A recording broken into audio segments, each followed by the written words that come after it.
নমস্কাৰ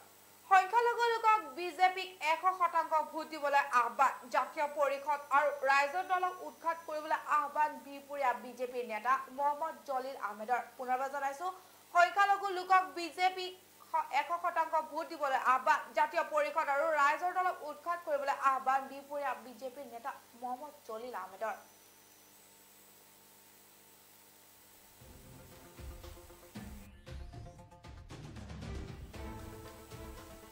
সংখ্যালঘু অধ্যুষিত অঞ্চলত সোমাব দিব নালাগে ৰাইজৰ দল আৰু অসম জাতীয় পৰিষদক সংখ্যালঘু লোকক এই দুই দলক প্ৰত্যাহ্বান জনাই বিজেপিক 100% ভোট দিবলৈ আহ্বান জাতীয় পৰিষদ আৰু ৰাইজৰ দলক সংখ্যালঘু অঞ্চলত খুপনি পিটিবলৈ নিদি উৎখাত কৰিবলৈ আহ্বান বিপুৰীয়াৰ বিজেপিৰ নেতা মোহাম্মদ জলিল আহমেদৰ কংগ্ৰেছ আৰু AIUDFৰ বিৰুদ্ধে সৰব নেতাগৰাকী নাওবৈচাৰ AIUDFৰ বিধায়কগৰাকীৰ লগতে নুৰ জামাল চৰকাৰ আৰু কংগ্ৰেছৰ বিধায়ক ৰকিবুল হুছেইনৰ দিনত কাজিৰঙাৰ গড় কেইটাও শান্তি নোপোৱা বুলি আখ্যা দি ল'ব ক'লে হিমন্ত বিশ্ব শৰ্মাৰ আদৰ্শ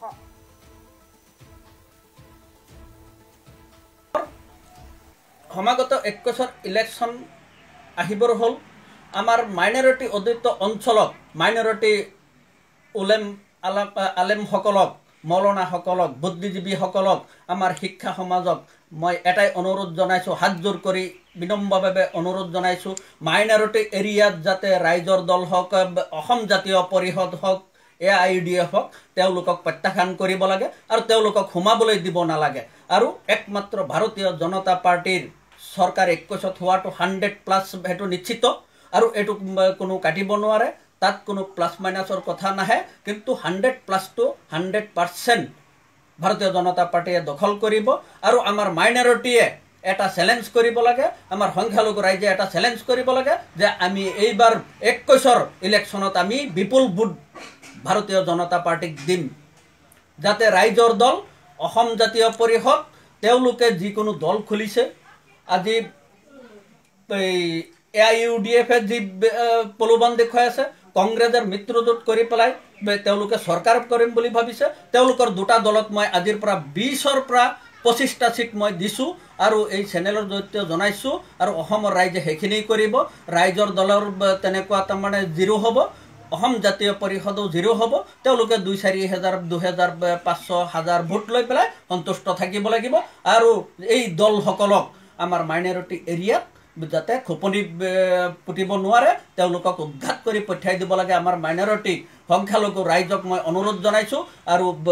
বিনম্ৰভাৱে হাতজোৰ কৰি মই অনুৰোধ জনাইছোঁ আপোনালোকে কেতিয়াও ভুল নকৰিব সেই ভুল যদি কৰোঁ আমাৰ 50 বছৰ আমাৰ মাইনৰিটি এৰিয়াখিনি আকৌ ব্ৰেকত গুচি যাব কিন্তু সেইখিনি পূৰণ কৰিবৰ কাৰণে হ'লে আমাৰ আৰু 50 বছৰ লাগিব যি কংগ্ৰেছে ভ্ৰষ্টাচাৰ দুৰ্নীতি কৰি 70 বছৰে ৰাজত্ব কৰিলে মাইনৰিটিৰ পিঠিত ভৰি দি পেলাই কিন্তু মাইনৰিটিৰ কোনো ভাল এটা উন্নয়ন কাম নকৰিলে শিক্ষা অনুষ্ঠান নকৰিলে চৰ অঞ্চলত চৰ চাপৰিত তেওঁলোকে একো ভাল উন্নয়নমূলক কাম নকৰিলে শিক্ষাৰ নামত কোনো কাম নকৰিলে আজি যদি সেই মাইনৰিটি এৰিয়াত কংগ্ৰেছে এই প্ৰতাৰণা নকৰা হ'লে কিন্তু মাইনৰিটি আমাৰ অসমতো সকলো জাতি জনগোষ্ঠীৰ সমপক্ষত গঢ় লৈ উঠিব পাৰিলেহেঁতেন শিক্ষা দীক্ষাৰ ক্ষেত্ৰত কিন্তু আজি ভাৰতীয় জনতা পাৰ্টি বহুত স্কুল কলেজ ইউনিভাৰ্চিটি ভাৰতীয় জনতা পাৰ্টিয়ে নৰেন্দ্ৰ মোদী ডাঙৰীয়াৰ নেতৃত্বত আমাৰ অসমৰ স্বাস্থ্যমন্ত্ৰী হিমন্ত বিশ্ব শৰ্মা ডাঙৰীয়া মুখ্যমন্ত্ৰী সৰ্বানন্দ দক্ষ চিফ মিনিষ্টাৰ হিচাপে তেওঁক মই মোৰ ফালৰ পৰাই নহয় অসমৰ ৰাইজে ভাৰতবৰ্ষৰ ৰাইজেও স্বীকৃতি দিব লাগিব যে অসমৰ এজন সুদক্ষ মুখ্যমন্ত্ৰী সুদক্ষ শিক্ষামন্ত্ৰী স্বাস্থ্যমন্ত্ৰী বিত্তমন্ত্ৰী হিমন্ত বিশ্ব শৰ্মা ডাঙৰীয়া আৰু ওল্ড জয় কৰিব পৰা 80% জয় কৰি আহিছে ইতিমধ্যে ওল্ডৰ মাননীয় প্ৰধানমন্ত্ৰী নৰেন্দ্ৰ মোদী ডাঙৰীয়া কিন্তু তেওঁৰ আদৰ্শ যি আদৰ্শ দেখুৱাইছে সকলো জাতি জনগোষ্ঠীৰ সম অধিকাৰ সম মৰ্যাদা দি ৰাখিম আগবঢ়াই লৈ যাম সেইমতে তেওঁলোকে কাম কৰি আছে আৰু বিভিন্ন সৰু সুৰা দল আঞ্চলিক দলবিলাকে খুলি পেলাই এই মাইনৰিটিৰ ভোটৰ ওপৰত তেওঁলোকে মানে দানৱ পৰা দি পৰিছে আমাৰ মাইনৰিটি এৰিয়াবিলাকত কিন্তু আমাৰ মাইনৰিটি মানুহখিনি তেওঁলোকক খেদি পঠিয়াব লাগে আৰু সোমাবলৈ দিব নালাগে একমাত্ৰ ভাৰতীয় জনতা পাৰ্টিকে আপোনালোকে ভোটদান কৰক 21ৰ চৰকাৰ কৰক 10জন 15জন আপোনালোকে মাইনৰিটি বিধায়ক বনাক যাতে আপোনালোকৰো সুখ দুখৰ আপোনালোকৰ সমভাগী হ'ব পাৰে তেনেকুৱাকৈ আপোনালোকেও যিসকল টিকেটৰ প্ৰত্যাশী মাইনৰিটি এৰিয়াত আছে তেওঁলোকক আপোনালোকে বিপুল ভোটত জয় কৰি লৈ যাওক যাতে আপোনালোকৰ হৈ অসমৰ ৰাইজৰ মাইনৰিটিৰ হৈ পেলাই যাতে এছেম্বলিত মাত মাতিব পাৰে পবিত্ৰ বিধানসভাৰ মজিয়াত মাত মাতিব পাৰে আৰু আপোনালোকৰ অধিকাৰ যাতে আনি সমষ্টিত বিতৰণ কৰিব পাৰে আপোনালোকৰ উন্নয়নৰ মুখ যাতে দেখুৱাব পাৰে কিন্তু ৭০ বছৰে কংগ্ৰেছে যি প্ৰবঞ্চনা ডুবাই ৰাখিলে আমাৰ মাইনৰিটি মানুহখিনিক তাৰ পৰা পৰিত্ৰাণ পাবৰ কাৰণে হ'লে একমাত্ৰ উপায় ভাৰতীয় জনতা পাৰ্টিক ২১ চৰকাৰ আমাৰ হ'ব আৰু অধিক আসনত যাতে আমি চৰকাৰ কৰিব পাৰোঁ আমাৰ মাইনৰিটি এৰিয়াৰ পৰা যাতে বিপুল ভোট পাই পেলাই আমি যাতে চৰকাৰ লগতে এই বিপিৰা সমষ্টিৰ লগতে লাগি আছে নাওবৈচাৰ টিভিৰ পৰ্দাত চাই থাকোঁ তেওঁ কথাৰ ফুলজাৰি মাৰে মাহমুদ ইমদাদুল হক চৌধুৰীক মই ইয়াৰ পৰাই প্ৰত্যাহ্বান জনাইছোঁ সমষ্টিৰ ৰাইজৰ কি কাম কৰিছে আপুনি দেখুৱাই দিয়ক ফুলজাৰি মাৰি থাকিলে নহ'ব বিভিন্ন জেগাত টক শ্ব'ত মাতি পেলাই আপুনি ফুলজাৰি মাৰিলে নহ'ব নাওবৈচাৰ ৰাইজৰ কাৰণে কি কাম কৰিছে আপুনি নাওবৈচাৰ ৰাইজ এই বানপানীত ককবকাই থাকে আপুনি গুৱাহাটীত বহি থাকে আপুনি ইনোভা গাড়ী লৈ এচি লগাই আপুনি দৌৰি ফুৰে কিন্তু এইখিনি মানুহে বোকা পানী খাই হাবতৰি খাই আছে খেতি পথাৰ বানপানীয়ে উঠাই লৈ গৈছে আজি অসমৰ ভিতৰত এটা লেখত ল'বলগীয়া নাওবৈচা সমষ্টি ফিচাৰী মাছৰ উৎপাদনৰ কাৰণে কিন্তু সেই মাছৰ উৎপাদনটো আপোনাৰ নিচিনা এজন অকমান্য বিধায়কৰ কাৰণে আমাৰ সেই ব্যৱসায়ী মানুহখিনিও উন্নতি হ'ব পৰা নাই আমাৰ কৃষি উৎপাদন হ'ব পৰা নাই মাহমুদ ইমদাদুল হক চৌধুৰীৰ নিচিনা অকমান্য বিধায়ক অসমত নাই বুলি কৈছোঁ আৰু এই UDFৰ যিসকল বিধায়ক দেখোঁ আমিনুল ইছলাম বা কোনোবা হওক তেওঁলোকে কথাৰ ফুলজাৰি তাৰ পিছত কামৰ ফুলজাৰি নাই সমষ্টিত গ'লে তেওঁলোকৰ গোটেই স্বৰূপটো ওলাই পৰে ৰাস্তা ঘাট স্কুল কলেজ তেওঁলোকৰ গোটেই স্বৰূপটো ওলাই পৰে নাওবৈচাত মই বিভিন্ন সময়ত গৈছোঁ বিভিন্ন সময়ত যাওঁ কিন্তু এটা গাড়ী সোমাই লৈ যাবলৈ বৰষুণ পৰিলে যাব নোৱাৰে ৪-৫জন মানুহে দাঙি গাড়ী উঠাই দিব লাগে কিন্তু মাহমুদ ইমদাদুল হক চৌধুৰীয়ে এই ফুলজাৰি মাৰিলে নহ'ব নাওবৈচাৰ এই মাইনৰিটি অধ্যুষিত অঞ্চলত তেওঁ কি কাম কৰিছে দেখুৱাই দিয়ক আজি আমাৰ মাইনৰিটি কেইটামান চিটৰ কথা মই কওঁ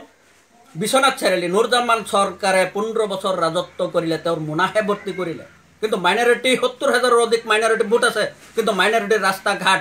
ডেভেলপমেণ্টৰ কোনো চিন্তা নকৰিলে ৰূপহী সমষ্টি নুৰুল হুদাৰ আগতো কংগ্ৰেছৰ বিধায়ক আছিলে কিন্তু তেওঁলোকে মাইনৰিটি ভোট ব্যৱহাৰ কৰিলে কিন্তু ৰূপহী সমষ্টিৰ কাৰণে একো উন্নয়নমূলক কাম নকৰিলে সামগুৰিত ৰকিবুল হুছেইনে ফুলজাৰি মাৰি থাকে কিন্তু হিমন্ত বিশ্ব শৰ্মা ডাঙৰীয়াক বাৰে তেওঁ ইনচালত কথা কয় কিন্তু তেওঁৰ দিনত গড়েও শান্তি পোৱা নাছিলে কাজিৰঙাত আজি অসমৰ ৰাইজে ভাৰতবৰ্ষৰ ৰাইজে জানে যে কেইটা গড় বিজেপি চৰকাৰ দিনৰ পৰাই মৰিছে কিন্তু গড়েও কান্দিছিলে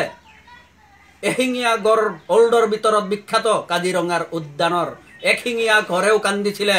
আমাৰ তেনেকুৱা এজন বনমন্ত্ৰী কেতিয়া হ'ব আমি শান্তি পাম কিন্তু ৰকিবুল হুছেইন ডাঙৰীয়াই যেতিয়া দায়িত্ব লৈছিলে তেতিয়া গড়ে কান্দিছিলে আমাক বচাওক সেই গড়ৰো আশীৰ্বাদ আছে আমাৰ ভাৰতীয় জনতা পাৰ্টিৰ ওপৰত জীৱ জন্তুৰ আশীৰ্বাদ আছে গড়েও শান্তি পোৱা নাছিলে আজি ৱৰ্ল্ডৰ ভিতৰত কাজিৰঙা উদ্যানত বহুত পৰ্যটক আহে বহুত বিদেশৰ পৰা পৰ্যটক আহে আজি সেই উদ্যানটো নাইকিয়া কৰিব বিচাৰিছিলে বনাঞ্চল নাইকিয়া কৰি পেলালে কিন্তু তাৰ লগত ঢিং সমষ্টি মৰিয়াবাৰী তেনেকুৱা সমষ্টিত নজৰুল ইছলামৰ নিচিনা মানুহ মন্ত্ৰী হ'ল বৰাক বুলি ছিদ্দিক আহমেদৰ নিচিনা মানুহ মন্ত্ৰী হ'ল কিন্তু তেওঁলোকে মাইনৰিটি ভোট ব্যৱহাৰ কৰিলে মাইনৰিটিৰ উন্নয়ন সাধন নকৰিলে কিন্তু আজি ভাৰতীয় জনতা পাৰ্টি বিভিন্ন আঁচনি ঘৰে ঘৰে লৈ গৈছে আমাৰ ভাৰতীয় জনতা পাৰ্টিৰ কৰ্মকৰ্তা কাৰ্যকৰ্তাই হাতে হাতে ঘৰত লৈ গৈছে কিন্তু কংগ্ৰেছৰ দিনত ৭০ বছৰে তেওঁলোকৰ বেগম লিডাৰ আছিলে কিন্তু কোনোদিনা ৰাইজৰ পদলিত গৈ খাৰা হোৱা নাছিলে কিন্তু আমাৰ ভাৰতীয় জনতা পাৰ্টিৰ সকলো কৰ্মকৰ্তাৰ পৰা ধৰি লৈ মন্ত্ৰী বিধায়কৰ পৰা ধৰিলে সবেই ৰাইজৰ পদলিত গৈছে ৰাইজৰ পৰা আশীৰ্বাদ বিচাৰিছে ৰাইজৰ কামৰ নমুনাতহে ৰাইজে আশীৰ্বাদ দিছে ৰাইজৰ উন্নয়ন হৈছে ৰাইজে আশীৰ্বাদ দিছে বিশ্বনাথ চাৰিআলি ৭০,০০০ মাইনৰিটি ভোটৰ এটা অঞ্চল তাতো তেওঁলোকে অৱহেলা কৰিলে কিন্তু এইবাৰ বিশ্বনাথ চাৰিআলি আমাৰ MLA হৈ আছে ২১ৰ নিৰ্বাচনত তাতকেও যাতে মাইনৰিটি ৭০-৮০ হাজাৰ ভোটৰ জেগাত যাতে 40-50 হাজাৰ ভোট যাতে ভাৰতীয় জনতা পাৰ্টিত যায় সেয়াই মোৰ ফালৰ পৰা মই কামনা কৰিলোঁ। জয় শ্ৰীৰাম, ভাৰত মাতা কি জয়। অসমৰ